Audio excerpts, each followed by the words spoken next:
itu ke teman-teman indigo gitu, yang apakah yang aku lihat itu hanya mungkin aku lagi kecapean, apakah aku lagi halusinasi aja. Tapi mereka bilang apa yang aku rasakan itu seperti apa yang mereka lihat. Jadi bukan hanya di film ini doang sih, aku udah merasakan itu mungkin dari kecil ya.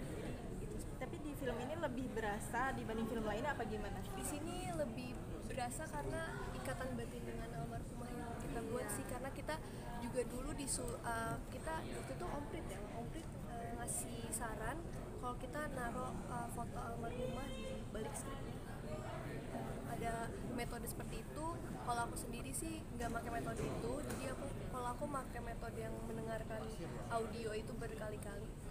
Itu gimana cara keluarnya setelah kamu kan kayak katanya kayak udah lost memory gitu, akhirnya terus bisa kayak oke, normal lagi? Disadari sama orang sekitar sih, jadi kayak ditepuk-tepuk, jadi karena kan putih ya, jadi cuma kayak nah gitu, ada yang manggil kah, beneran kah, HP nyata gitu. Jadi aku juga waktu itu sempat, ini bukan waktu adegan kesurupan, ya adegan waktu di penyiksaannya, waktu kejadiannya, aku tiba-tiba kayak ngeblank, tiba-tiba aku gak tahu harus ngapain, tiba-tiba kayak udah sempet action sekali, terus tiba-tiba aku nggak keluar apa-apa, rasanya bener-bener nggak ada.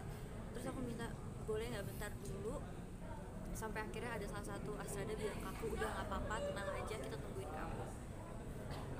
Jadi sebelumnya tuh aku malah lebih mikirin gimana ya rasanya almarhumah pada saat disiksa, tapi ternyata metode kayak gitu tuh nggak ngaruh di aku. Jadi bukan gimana aku ngebayangin menjadi almarhumah, tapi pada saat aku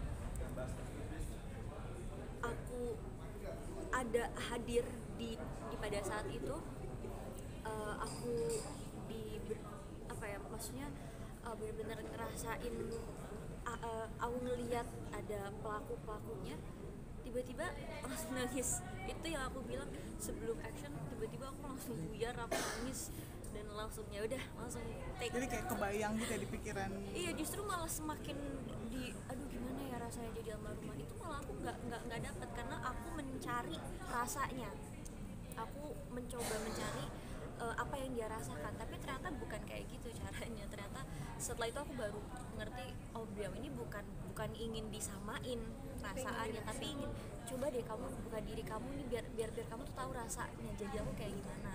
Tapi Giselle, Naila, setelah proses syuting apakah masih ada yang terbawa kehadirannya? Aku langsung disuruh liburan karena emang katanya selama proses syuting itu kita lumayan lama juga, hampir, maksudnya dari preparation segala macam itu hampir 2 bulan atau 1 bulan lebih.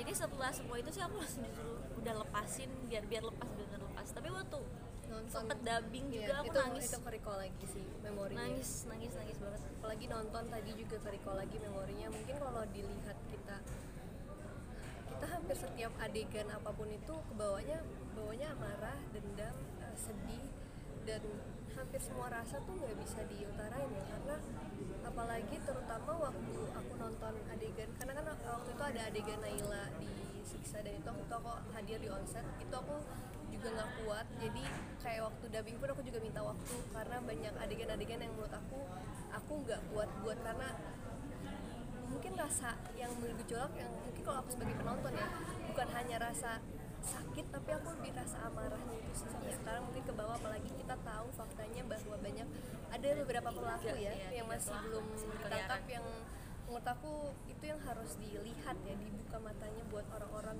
sekarang, yang bahwa masih banyak banget ketidakadilan di sekitar kita.